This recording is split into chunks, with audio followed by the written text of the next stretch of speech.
चलिए आज हम लोग फ्रिज की वायरिंग सीखेंगे। और फ्रिज की वायरिंग पहले हम यहाँ पर एक बार सारे पार्टों को अलग रख के, जैसे door switch, bulb, thermostat, compressor, relay, सब कुछ बाहर रख के और बाहर वायरिंग कर लेंगे। बाहर अगर हम समझ लेंगे तो उसके बाद हम फ्रिज पे लेके चलेंगे और फ्रिज में आपको दिखाएंगे कि किस प्रकार से उसका कनेक्शन होता है, डोर स्विच कहाँ पे जुड़ी है, कहाँ से कैसे जुड़ती है और कैसे काम करती है। तो सबसे पहले अगर हम बाहर वायरिंग करना सीख जाएंगे तो अंदर वायरिंग करना बिल्कुल आसान हो जाएगी। तो सबसे पहले हम यहाँ पे फाइनली प्रैक्टिकली वायरिंग करते हैं। देखिए सबसे पहले बात करते हैं फ्रिज में। देखिए थर्मोस्टेट जो कूलिंग को कंट्रोल करता है, ये है थर्मोस्टेट स्विच जो कूलिंग को कंट्रोल करता है। बल्ब है हमारा जो कि उजाला देने का काम करता है। डोर स्विच हमारी है जो इसी बल्ब को ऑन ऑफ करती है। इसके अलावा ये हमारा कंप्रेसर मोटर है जिसका कार्य गैस को एक स्थान से दूसरे स्थान तक पहुंचाना होता है। और रिले और ओएलपी, और इसके साथ ये रिले और ओएलपी हमारे लगते हैं। तो इसी के साथ हम पहले इसका वायरिंग करेंगे। यहाँ पर देखिए पीटीसी रिले, ये हमारा रिले ओपन टाइप रिले, ये हमारा रिले बॉक्स टाइप रिले। तो ये सारे रिले हैं और ये हमारी ओएलपी है, ओवरलोड प्रोटेक्टर, मतलब हीटिंग को कंट्रोल करने वाला। तो इन सब के साथ फाइनल कंप्लीट यहाँ पे वायरिंग करेंगे हम। चलिए स्टार्ट करते हैं। सबसे पहले वायरिंग का नियम हमारा ये है कि सर्वप्रथम न्यूट्रल के वायर को, देखिए एक तार इसमें से हम कोई भी ले लेते हैं। यहाँ पे हमने देखिए ये सारे तार काट करके रखे हुए हैं। तो सबसे पहले एक तार इसमें से हम ले लेते हैं, कोई भी एक तार, और एक तार को सबसे पहले वायरिंग का नियम है कि सर्वप्रथम न्यूट्रल के वायर को, इसको मान लेते हैं न्यूट्रल या कुछ भी मान लेते हैं, न्यूट्रल के वायर को थर्मोस्टेट के किसी एक पॉइंट में जोड़ेंगे। ये थर्मोस्टेट है और किसी एक में जोड़ना है, नहीं किस में जोड़ेंगे ये फिक्स नहीं, किसी दो पॉइंट देख रहे हैं तार जोड़ने के लिए, यहाँ पे इसमें 2 पॉइंट है तो किसी एक में जोड़ सकते हैं। जैसे यहाँ पे ये तार है, हम इसी में देखिए इसको जोड़ देते हैं, यहाँ पे इसको जोड़ बना देते हैं क्योंकि ये थिम्बल बना हुआ है ना, तो खोसने में आसानी हो जाएगी। तो इसको यहाँ पर हम ऐसे प्लकिंग कर देंगे, खोस देंगे तो आसानी हो जाएगी। देखिए तो सर्वप्रथम न्यूट्रल के वायर को, ये न्यूट्रल मानते हैं हम, और थर्मोस्टेट के किसी एक पॉइंट में जोड़ देंगे। यही हमारे वायरिंग का नियम है। एक में हमने जोड़ दिया, नजदीक से दिखाइए, तो ये हमने एक में जोड़ दिया। अब जिस पॉइंट में जोड़ेंगे उसी से डोर स्विच को जोड़ते हैं, ये हमारा नियम, ये हमारी डोर स्विच है, वहीं से डोर स्विच को जोड़ना है। तो डोर स्विच चाहे तो देखिए हम तो एक तार चाहे तो इसी को भी जोड़ सकते हैं, यहां से एक तार ले आकर के डोर स्विच तक पहुंचाना है। चलिए हम थोड़ा सा अलग से ला करके कोशिश करते हैं, अलग से डोर स्विच में जोड़ेंगे तो इससे आपको समझने में थोड़ा सा आसानी होगी। इसी में से ये तार बड़ा है, थोड़ा सा काट लेते हैं, यहाँ पर थोड़ा सा इसके इंसुलेटर को हम हटा देते हैं और इसको हम डोर स्विच में यहाँ पे जोड़ देंगे। थिम्बल की अभी थोड़ी सी कमी है, लॉकडाउन की वजह से सामान मिल नहीं रही है। तो यहाँ पर देखिए हम क्या करते हैं कि डोर स्विच के एक पॉइंट में हम जोड़ देते हैं इसको, यानी कि सर्वप्रथम ये हमारा न्यूट्रल का वायर है और थर्मोस्टेट के एक पॉइंट में गया, उसी पॉइंट से डोर स्विच को लाना है। तो हम यहां से जोड़ दें चाहे यहां से जोड़ दें, आपको बात समझ में आनी चाहिए कि ये वही है। देखिए यहां पर हमने जोड़ दिया, यानी कि न्यूट्रल का वायर ये है, ये मेन तार है और ये बाहर गया हुआ है, यहां से गया थर्मोस्टेट में और इसी पॉइंट से आ गया डोर स्विच के एक पॉइंट में। और डोर स्विच का, ये जो डोर स्विच है इसका अगला पॉइंट कहां जाता है, बल्ब के लिए। ये हमारे फ्रिज का बल्ब है, ठीक है, ये फ्रिज का बल्ब है। इसको हम बढ़िया से थोड़ा सा सही कर लेते हैं, दोनों थोड़ा सा काट करके फिर से इसके इंसुलेटर को हटा लेते हैं ताकि ये साफ साफ जोड़ने में आसानी हो जाए। तो ये इसके इंसुलेटर को हटा लेते हैं। फ्रिज में लगने वाला ये बल्ब है, ये 8 से 15 वाट के बीच में होता है। तो यहाँ पर देखिए हम क्या करते हैं, इसको भी यहाँ पे जोड़ लेते हैं डोर स्विच में, यानी कि डोर स्विच का अगला पॉइंट हमारा कहाँ पहुँच गया, अब बल्ब में। डोर स्विच का अगला पॉइंट बल्ब में पहुंच गया। ये हमारा ग्रीन वाला जो वायर है इसको हमने न्यूट्रल माना है। न्यूट्रल का वायर डायरेक्ट थर्मोस्टेट के एक पॉइंट में गया, उसी पॉइंट से डोर स्विच को आ गया। डोर स्विच का अगला पॉइंट हमारा बल्ब को आ गया और बल्ब का अगला पॉइंट हमारा कहां जाता है, फेस के लिए। ये जो बल्ब का अगला पॉइंट है ये हमारा फेस के लिए जाता है। यहां पर देखिए हम चलिए एक ब्लैक कलर का वायर ले लेते हैं। देखिए कलर का वायर थोड़ी सी चेंजिंग हो रही है, ये ब्लैक कलर का वायर है। ये जो वायर है ये हमारा जा रहा है फेस के लिए। फेस के लिए हम इसको छोड़ देते हैं, इसमें हम फेस की सप्लाई देंगे, हो गया इसमें फेस की सप्लाई। अगर इतनी वायरिंग में, ये जो इतनी वायरिंग हुई है, इतनी वायरिंग में अगर हम चेक करें तो इस बल्ब की वायरिंग हमारी कंप्लीट हो जाती है, क्योंकि एक तार इसमें पावर आ गया, एक पावर इसमें आ गया डोर स्विच से होते हुए बल्ब में। अगर हम इतने को पावर लगा करके आपको चेक करवा दें अगर कि क्या ये सप्लाई को आउट कर रहा है, क्या ये डोर स्विच को ऑन ऑफ करने से बल्ब जल रहा है, तो हम यहाँ पे चेक करवा सकते हैं। देखिए यहाँ पे हमने तार को इसको मोड़ लिया, ये हमारे पास 2 तार हो गए। इसके एक तार को देखिए, ये हमारा बोर्ड है, यहाँ पर देखिए हमारा बोर्ड है। बोर्ड में स्विच को बंद करके हम इसमें पावर दे देते हैं। सबसे पहले यहाँ पे हम पावर देते हैं, पावर को दे दिया और यहाँ से हम स्विच को ऑन कर देते हैं, स्विच को ऑन कर देते हैं। अब देखिए ये जो स्विच है हमारी ऑन है और जब ऑन है तो ये बल्ब हमारा जलना चाहिए। अभी बल्ब हमारा जल नहीं रहा है, तो इसका देखिए प्रॉब्लम क्या है। यहाँ पे देखिए अब ये हमारा बल्ब जल रहा है, यहां से स्विच ऑन है, बल्ब जल रहा है, ये फ्रिज में लग गया बल्ब। अच्छा, अगर इस अवस्था में इस डोर स्विच को, ये डोर स्विच है, ये ऑन ऑफ किया जाए तो बल्ब ऑन ऑफ हो रहा है। देखिए स्विच को दबा रहे हैं मतलब फ्रिज का दरवाजा बंद हो रहा है, और दरवाजा बंद हो रहा है तो बल्ब बंद हो रहा है। स्विच को खोल रहे हैं तो दरवाजा खुल रहा है मतलब फ्रिज का बल्ब जल रहा है, मतलब ऑन ऑफ हो रहा है। मतलब इतना, सिर्फ देखिए अभी कोई वायरिंग नहीं हुई है, सिर्फ दो तार ये हमारे हैं दोनों, और एक तार को हमने क्या किया वायरिंग में, एक तार को न्यूट्रल के एक थर्मोस्टेट के एक पॉइंट में ले गए, उसी पॉइंट से डोर स्विच को, डोर स्विच का अगला बल्ब को और बल्ब का अगला फेस को, ये हमारे तार हो गए, ये हमारे वायर हो गए, दोनों वायर न्यूट्रल और फेस हमने इसको बना लिया। अब देखिए अब हमारे आगे वायरिंग का क्या नियम है कि अब थर्मोस्टेट का आउट वाला पॉइंट, एक में तो जोड़ दिया ना, एक और बचा हुआ है ना, यहां से लेके जाना है कंप्रेसर को चलाने के लिए, और ये जो थर्मोस्टेट का आउटपुट पॉइंट होता है ये कंप्रेसर के ओएलपी में जाता है। ओएलपी ये हमारी है ओएलपी, ओएलपी का मतलब ओवरलोड प्रोटेक्टर, ओवरलोड प्रोटेक्टर। अभी देखिए हम जो रिले यूज कर रहे हैं पीटीसी रिले, पीटीसी रिले है, और इसमें तार जोड़ने के लिए 4 पॉइंट बने हुए, तार एक ही में जोड़ा जाएगा, 3 खाली रहेंगे, और बाकी का यूज हम कहां करते हैं, जैसे इसमें अगर कैपेसिटर लगाना हो तो 2 का यूज हम और कर लेते हैं। अभी यहाँ पर हम दिखाते हैं। तो ये जो थर्मोस्टेट का आउटपुट पॉइंट है इसको लेकर के जाना कहाँ है, इसको ले जाना है इस ओएलपी में। तो ये थर्मोस्टेट का आउट है, इसमें हम एक तार को यहाँ पे लगा लिए, और जो इसका दूसरा वाला वायर है इसको हम जोड़ते हैं अपने ओएलपी में। ओएलपी का ये वाला जो सिरा होता है ना, इसमें सप्लाई दिया जाता है, यहाँ पर हम इसमें सप्लाई दे देते हैं। थोड़ा सा ये ढीला पड़ रहा है तो इसको हम क्या करते हैं, थोड़ा सा दबा देते हैं, थोड़ा सा ये टाइट हो जाए इसकी पिन, तो ये थोड़ा सा ढीला पड़ रहा है, इसको हम यहाँ पे दबा देते हैं। अब ये थोड़ा सा इसको टाइट पकड़ेगा, निकल जा रहा था, ये हमारा लग गया ओएलपी में। ओएलपी देखिए ये जो कंप्रेसर है, इस कंप्रेसर की जो कॉमन वाली पिन है वो नीचे है। देखिए कैसे पता चला कि ये कॉमन वाली पिन नीचे है, इसमें देखिए ये अकेले पिन है, ये 2 पिन है, जो अकेली है वो नीचे है, तो ये ओएलपी उसी में लगेगी। ये सब में नीचे नहीं होता, कुछ में ये अकेला वाला ऊपर होता है, और ये जो 2 पिन है ये नीचे होती है। तो इसमें अगर ऐसे नीचे है तो इसी में लगा देंगे, इस प्रकार से देखिए ऐसे लगा के हमने ओएलपी को लगा दिया। अब ओएलपी लग गई, बचा 2 पिने हैं, उसमें रिले लगाना है। रिले में कौन सा वायर जाता है, रिले में फेस की सप्लाई जाती है। और देखिए ये जो बल्ब का पॉइंट है इसमें हम फेस दे रहे हैं ना, यही वाला फेस ले जाकर के हम वहां रिले में दे सकते हैं, मतलब रिले में यही वाला फेस ले जाके दे सकते हैं, लेकिन इसको हम बाहर से भी अलग से भी लेके आ सकते हैं। तो जैसे यहां है हमारा ये वाला पॉइंट है, इसको हम रिले में लगा देते हैं। अब रिले में 4 पॉइंट है, किस में लगाएंगे ये भी डाउट है ना, तो रिले में हम हमेशा दाहिने साइड में लगाते हैं। ये रिले हमारा देखिए ये 2 छिद्र बने हैं, जिसमें एक रनिंग और एक स्टार्टिंग का होता है, ऐसा सीधा सीधा लगाएंगे तो ये बस ऐसे लग जाएगा, इसमें लग गया। इसके दाहिने साइड इधर वाले में इसको हमें सप्लाई देना, चाहे ऊपर या नीचे दे कोई फर्क नहीं पड़ता। एक में यहां पर हम इसमें सप्लाई दे रहे हैं, सप्लाई हमने इसमें दिया। अब ये जो फेस वाला वायर था इसी को हम इसमें जोड़ देते हैं। अभी देखिए हम एक बार वायरिंग को फिर से आपको समझाते हैं कैसे कैसे हुआ है। इसी प्रकार से इसमें हम इसको जोड़ देते हैं। अब देखिए ये वायरिंग कंप्लीट हो चुकी है। अभी इसमें हुआ क्या है, देखिए सबसे पहले ये जो ग्रीन वाला वायर है इसको देखिए, ये ग्रीन वाला हरा वाला वायर ये न्यूट्रल का वायर है, नजदीक से दिखाइए, ये न्यूट्रल का वायर है, और यहां से वायर जा रहा है थर्मोस्टेट के किसी एक पॉइंट में।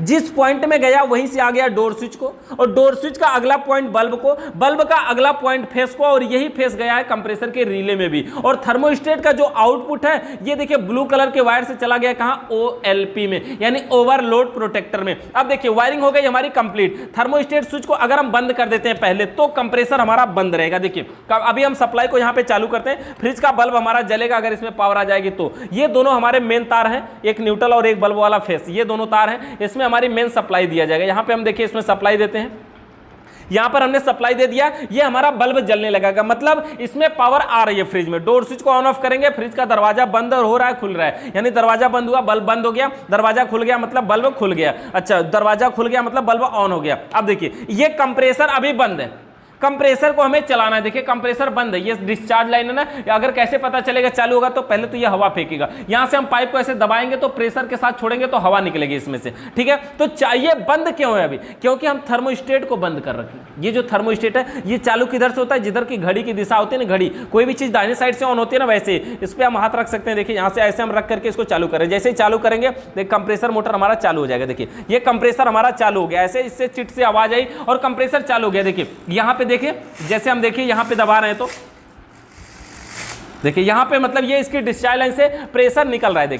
देखिए इसमें से प्रेशर निकल रहा है, जैसे हम देखिए यहां से कुछ करें, देखिए यहां से तेल की तरह भी कुछ निकल रहा है। देखिए ऐसे हम इसको अगर दबाएं अगर तो ये दबा करके हमें कंप्रेसर का फ्लेक्सिंग नहीं करना चाहिए। कभी कभी कंप्रेसर से ज़्यादा ऑयल होता है, निकलता है, तो हम ऐसे फ्लेक्सिंग भी करते हैं। तो देखिए ये वाली जो हवा है ये प्रेशर फेंक रही है, मतलब यहाँ से प्रेशर निकल रहा है, लेकिन इसी के बगल में ये जो हमने बनाया है यहाँ से क्या कर रहा है, ये हवा को खींच रहा है। तो ये मतलब कंप्रेसर चालू हो गया। और अगर इस अवस्था में हम इसको बंद करते हैं, फिर से ऐसे घुमा करके देखिए ये बंद हो चुका, और यानी कि ये चालू और बंद होगा तो बल्ब पे कोई प्रभाव नहीं पड़ेगा। तो इस प्रकार से ये हमारी वायरिंग कंप्लीट होती है। देखिए यहां पर तो हमने अभी एक रिले लगाया, पीटीसी रिले, और पीटीसी रिले को हमने बता दिया कि यहां पर हम देखिए दाहिने साइड में जोड़े हैं, लेकिन अगर यहां पर देखिए ये हमने दाहिने साइड में जोड़ा ना, लेकिन अगर इसमें कैपेसिटर भी लगाना हो तो कहां लगाते हैं, एक यहां पे, एक मतलब जहां वायर लगा उसके विपरीत दूसरी साइड में, और एक जिधर वायर लगा उसी साइड में, एक दूसरी साइड और एक इधर साइड, यानी कैपेसिटर रनिंग और स्टार्टिंग दोनों में जाना चाहिए। इसका मतलब यही हुआ कि जो कैपेसिटर है वो रनिंग और स्टार्टिंग दोनों में जाना चाहिए। तो बस ये हो गया। अच्छा, ये जो पीटी ओपन टाइप रिले हैं, अगर इस रिले को हम इसमें लगाते हैं तो नहीं लगा सकते, क्योंकि जानते हैं ओपन टाइप रिले हम का सीधा पोजीशन यही होता है, इसको पलटने से पॉइंटर चेंज हो जाते हैं। तो ये जो ओपन टाइप रिले लगता है ये ऐसे कंप्रेसरों में लगता है जिसमें कॉमन वाला पिन ऊपर हो, जिसमें ये जो कॉमन नीचे है ना, इसमें ये वाला अकेला पॉइंट है, जिसमें ये ऊपर हो उसमें ये लगेगा, क्योंकि नीचे तब भाई इस प्रकार से ये दोनों छिद्रों में लग जाएगा, तो ये इसका नीचे पोजीशन होगा, सीधा पोजीशन होगा। इस अवस्था में अगर लगा दिया जाए तो इसमें प्लंजर नाम की पत्ती दोनों टच है, और जब टच है तो सप्लाई को आउट करेगा, मतलब ये हमेशा शॉर्ट रहेगा। तो इस प्रकार से हम इसको ओपन टाइप रिले को नहीं लगा सकते। दूसरी बात, बॉक्स टाइप रिले को भी हम यहां पे नहीं लगा सकते। जिसमें बॉक्स टाइप रिले लगाया जाता है उसमें आई लोहा किनारे किनारे देख रहे हैं ना, 2 किनारे 3 किनारे ऐसे थोड़ा सा दिख रहा है, उसमें चारों किनारे बना होता है, ऐसे पूरा कवर, और इतना ऊंचा बना होता है जितना ऊंचा ये है, यानी कि अगर इस प्रकार से हम लगा रहे हैं तो ये पूरा उसको सेट कर लेगा, एकदम इसमें इसे बैठ जाएगा, इस प्रकार से बैठ जाएगा। तो ये लोहा देखिए इसमें इतना ही दूर तक पड़ रहा है ना, उसमें यहां पूरा इस रिले को कवर करेगा, इतना कवर करता है।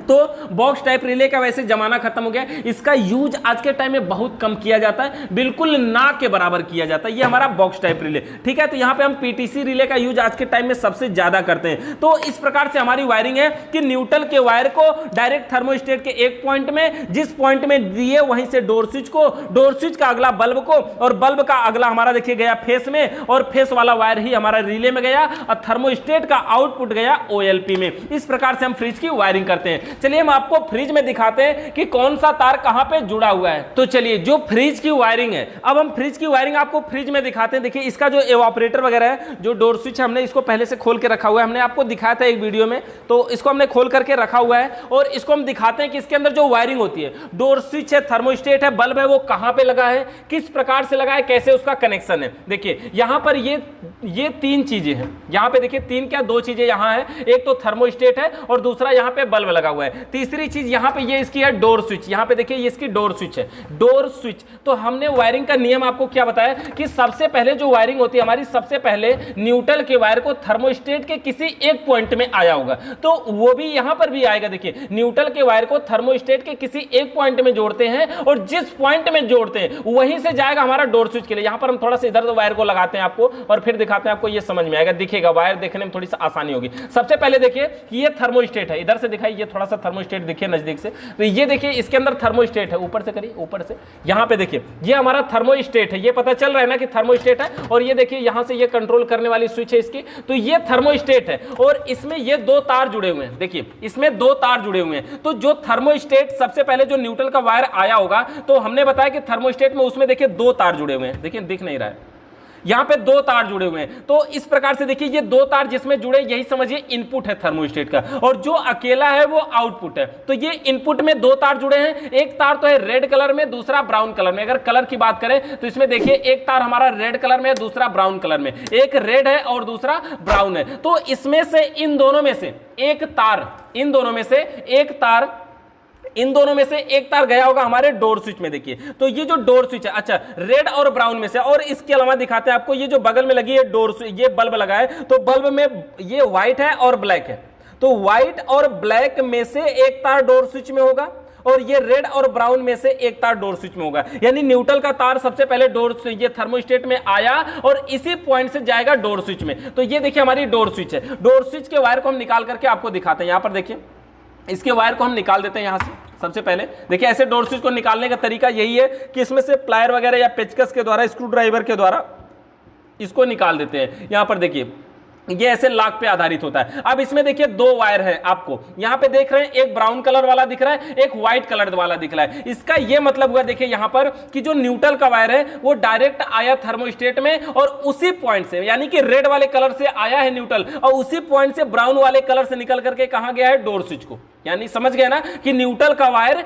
डायरेक्ट थर्मोस्टेट के एक पॉइंट में आया रेड कलर से, अब ब्राउन कलर से निकल करके डोर स्विच में गया हुआ है और डोर स्विच का अगला पॉइंट यानी व्हाइट कलर से निकल करके कहां जाता है, बल्ब में जाता है। यही हमारा वायरिंग का नियम है। न्यूट्रल का वायर डायरेक्ट थर्मोस्टेट के एक पॉइंट में, उसी पॉइंट से डोर स्विच को और डोर स्विच का अगला पॉइंट बल्ब को। यानी देखिए ये व्हाइट कलर वाला निकल करके गया बल्ब को, अब बल्ब का अगला पॉइंट कहां जाएगा, हमारा फेस के लिए यानी फ्रिज के पीछे। तो हमने आपको एक चीज और भी बताया कि न्यूट्रल और फेस कभी कभी चेंज होते हैं, न्यूट्रल की जगह पे फेस होता है जो हम बोल रहे हैं। तो ये ब्लैक कलर है, ये न्यूट्रल हो सकता है, ठीक है, और ये रेड कलर है, ये फेस हो सकता है। तो जो पीछे गया हुआ है, यानी पीछे कितने तार गए होंगे, अब यहां से आप देख करके बता सकते हैं पीछे क्या क्या जाता है। दो ठे थर्मोस्टेट का और एक बल्ब का जाता है। तो थर्मोस्टेट का कौन सा गया है, रेड वाला गया है, और ये थर्मोस्टेट का व्हाइट वाला गया है, और जो ब्लैक वाला गया होगा वो हमारा बल्ब का है। यानी अगर तीनों तार, यहां पे जो तीन वायरों की चेकिंग है हमारी नेक्स्ट वीडियो में जो हम समझने वाले हैं, वो जरूरी नहीं है चेकिंग करना। यानी यहां पर हम आसानी से ऐसे तार को देख सकते हैं, अच्छा ये थर्मोस्टेट का आउट है तो ओएलपी में जाएगा। अच्छा ये फेस वाला रेड कलर का फेस है, थर्मोस्टेट का इनपुट है, इसमें फेस की सप्लाई जाएगी। अच्छा ये ब्लैक वाला है जो आउटपुट है, यहां से बल्ब से निकला हुआ है, तो इसमें हमारा न्यूट्रल की सप्लाई जाएगी। इस प्रकार से यहां पे हम वायरिंग बिल्कुल आसानी से समझ सकते हैं। देखिए तीन ही चीज है, डाउट को क्लियर करिएगा, कैसे पता चले हमारा कि कौन सा तार कौन सा है। देखिए ये जो लीड है ना, यहां पर देखिए ये जो लीड है देखिए कुछ इस प्रकार से अंदर से निकली होती है। यहां पर अंदर देख पाएंगे अगर आप, दिखाने की कोशिश कर रहे हैं आपको हम, यहां पे देखिए ये अंदर ये जो तार दिख रहा है आपको, ये मेन लीड है। और ये तार देखिए कभी खराब हो जाता है। अगर बहुत सारे लोग क्वेश्चन करते हैं सर अगर ये टूट जाए, अंदर से खराब हो जाए तो क्या होगा, अंदर शॉर्ट हो जाए तो क्या होगा। अगर जगह है तो इसको आप बदल सकते हैं, जगह नहीं है तो अलग से यहीं से हमें एक नया सुराख बनाना होता है और सीधे पीछे ले जाकर के पीछे से वायरिंग हम कर देते हैं। लेकिन जब तक ये स्थिति आती है इसकी ना, तब तक तो फ्रिज ही खराब हो जाती है, इसकी बॉडी वगैरह सब खराब हो जाती है और इसको बदलने की नौबत आ जाती है। तो इतना जल्दी ये नहीं खराब होता कि नहीं सर इस बॉडी के अंदर अगर तार पिघल गया तो क्या होगा, तो अंदर तार पिघलने का कोई चांस नहीं बनता। अगर बहुत दिनों बाद पिघल जाता है जब तक, तब तक फ्रिज ही खराब हो जाती है। और अगर पिघल गया और आप बनाना ही चाहते तो नया यहां से सुराख बनाना होता है और पीछे वायर ले जा करके और सीधा कनेक्शन यहीं से कर लेना होता है। देखिए पार्ट यहां पे तीन समझ में आ गया होगा, ये बल्ब का है, ये हमारा थर्मोस्टेट का है, यहां पे हमारा लगा हुआ है डोर स्विच। तो इस प्रकार से है। अब अगर हम कंप्रेसर इस फ्रिज के पीछे दिखाएं तो देखिए फ्रिज में बहुत सारी फ्रिजों में पीछे से तीन तार तो निकलते हैं, लेकिन बहुत फ्रिजों में पीछे तीन तार नहीं निकलते हैं। तो ये वाली जो फ्रिज है इसमें तीन तार नहीं निकले हुए हैं। हम आपको दिखाते हैं इसमें क्या है। देखिए ये फ्रिज का हमारे कंप्रेसर है, यहाँ पर देखिए ये कंप्रेसर मोटर है और यहाँ पे देखिए कोई वायर वगैरह नहीं दिख रहा है। लेकिन इस फ्रिज का ये मेन लीड है, देखिए एक मेन लीड है, ये वाली लीड है। देखिए ये लीड बहुत पुरानी हो चुकी है ना, कुछ इस प्रकार से दिख रही है। और ये जो लीड है, पकड़िए, ये जो लीड है देखिए यहाँ पे ये जो लीड है इसमें तीन पिन दिख रही है आपको, 1 2 और ये 3, यही तीनों में सप्लाई आती है अंदर से। और ये जो सप्लाई आती है तो यहीं से 2 तार और निकल के भी जाते हैं जो कंप्रेसर में रिले ओएलपी के लिए जाते हैं। दिखाएं अगर आपको इसके अंदर से किसी ने काट दिया इसको, हम आपको दिखाएंगे और दिखाते हैं आपको इसके अंदर पिने होती कहाँ पे है। देखिए जैसे ये हमारा कंप्रेसर है और कंप्रेसर के अलावा यहाँ पर आप अगर अंदर देख पाएंगे, ये देखने की कोशिश करिए, यहाँ पे ये देख रहे हैं, ये यहाँ पे है, ये देखिए यहाँ पे ये 3 पिने हैं और ये जो तीनों पिने हैं ना, ये जो हमारे मेन लीड का पॉइंट है ये इसी में लग जाएगा। जो मेन लीड का ये पॉइंट है इसको अगर हम इसी में लगाएंगे तो लग जाएगा। रुकिए लगा के दिखाने की कोशिश करते हैं।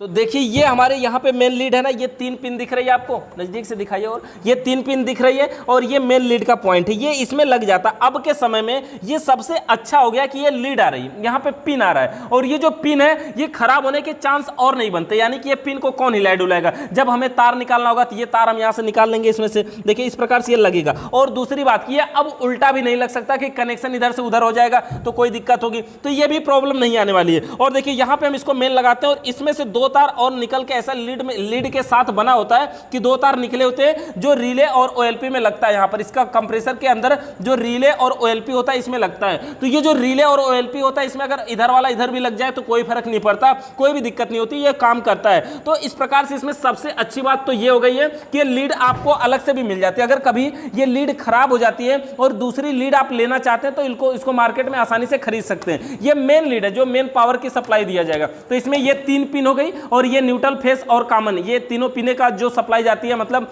कहां से जाती है, एक थर्मोस्टेट का इनपुट है, एक थर्मोस्टेट का आउटपुट होता है और एक बल्ब का होता है। तो तीन में ये सप्लाई बढ़िया तरीके से वायरिंग करके इस प्रकार से मिल जाती है और ये बढ़िया से ऐसे काम करता है। अगर वायरिंग देखना चाहते हो तो हमने तो वायरिंग अभी आपको ब्रेंच पे करके दिखाया, उसी प्रकार से इसकी वायरिंग होती है। तो इस प्रकार से ये हमारे फ्रिज के अंदर के सारे इलेक्ट्रिक पार्ट कार्य करते हैं। देखिए वायरिंग में 3 वायर निकलते हैं। फ्रिज का जो थर्मोस्टेट, डोर स्विच और बल्ब होता है वो आगे लगा होता है, बाकी का कंप्रेसर, रिले और OLP ये 3 चीज पीछे लगी होती है। तो इसको हम चेक करना नेक्स्ट वीडियो में समझेंगे कि किस प्रकार से अगर वहां पे हमें चेक करना हो ये जो तीनों तार है, कौन सा इनपुट है, कौन सा आउटपुट है, कैसे हम पता करें, तो उसको हम अगली वीडियो में देखेंगे। तो अगर आप ये वायरिंग वाली वीडियो आप एक बार, 2 बार, 3 बार इसको डायग्राम के द्वारा भी समझिए, डायग्राम वाली वीडियो को देख करके भी समझिए। कोई सवाल या सुझाव या कोई डाउट रह जाता है तो आप हमें व्हाट्सएप करिए 95 111 41 990। हमारा दूसरा YouTube channel MI technical blog नाम से, उसको भी जाके सब्सक्राइब करिए। वीडियो देखने के लिए बहुत बहुत धन्यवाद।